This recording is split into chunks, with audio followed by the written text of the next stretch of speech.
নমস্কার বন্ধুরা, আজ আমি বানাবো মুগ পুলি পিঠা বা ভাজা মুগের পুলি পিঠা। এটি কিন্তু খুবই প্রাচীন ঐতিহ্যবাহী একটি পুলি পিঠা, যা আমরা ছোট থেকে বড় সকলেই খেতে কিন্তু ভীষণই পছন্দ করি। আর এটি কিন্তু স্বাদে গন্ধে অনবদ্য। আসুন তাহলে রেসিপিটি শুরু করি।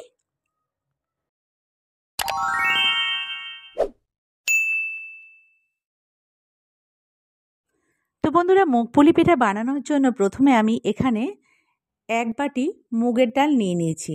ডালটাকে কড়াইয়ের মধ্যে দিয়ে দেব। গ্যাসের ফ্লেমটা কিন্তু আগে থেকে আমি অন রেখেছিলাম এবং ফ্লেমটাকে মিডিয়াম করে রেখেছি। এবার ডালটাকে একটু ভাজা করব। বেশি ভাজা করতে হবে না, একটু যখন কালারটা চেঞ্জ হয়ে যাবে সেই পর্যন্ত কিন্তু ডালটাকে ভাজা করতে হবে।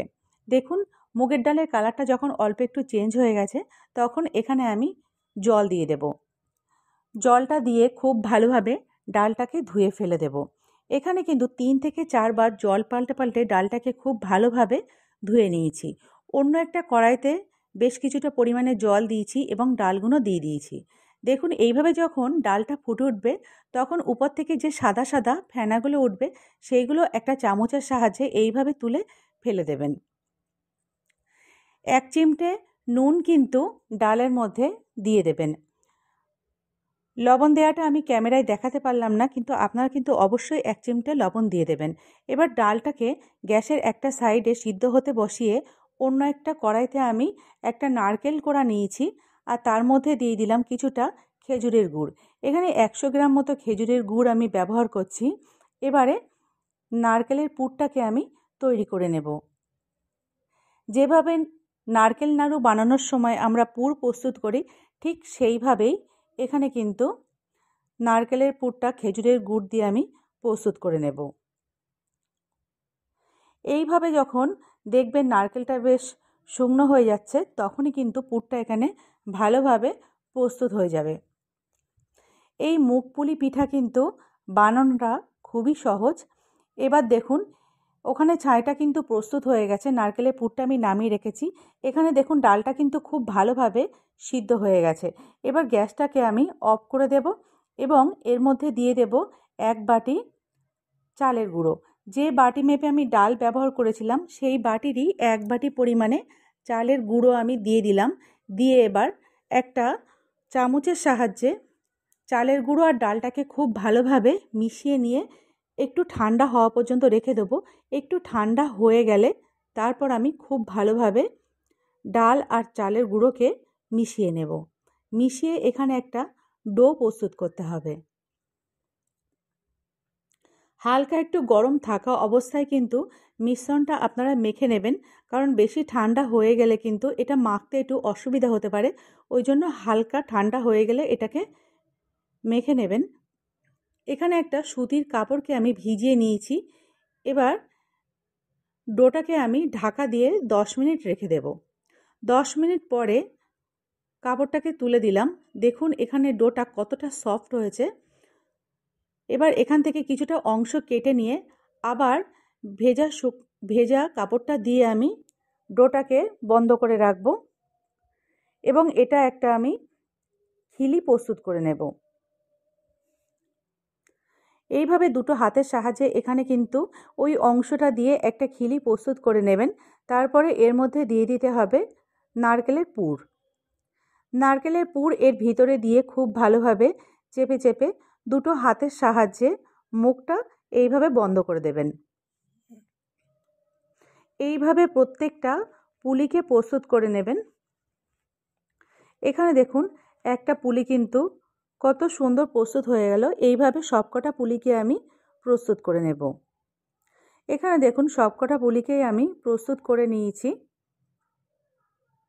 এবার এগুলোকে ভাজার পালা।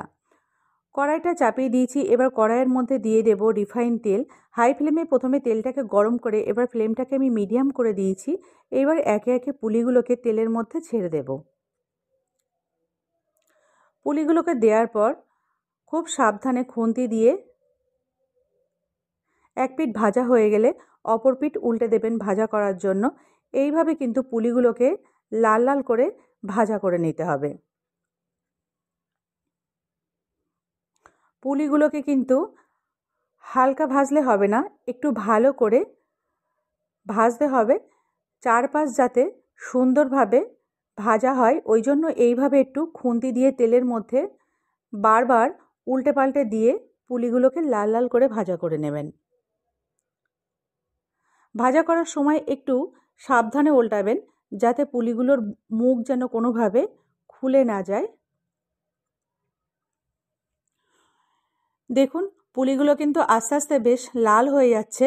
খুব ভালো রকম লাল না হওয়া পর্যন্ত এগুলোকে ভাজতে হবে। ভাজতে ভাজতে যখন দেখবেন এই রকম লাল হয়ে গেছে তখন কিন্তু তেল থেকে উঠিয়ে নিতে হবে। অর্ধেকটা পুলিকে আমি প্রথমে ভাজা করে নিয়েছি, বাকি অর্ধেকটা পুলিকে এবারে আমি ভাজা করে নেব। একই রকমভাবে পরের ব্যাচের পুলিগুলোকেও আমি ভাজা করে নেব।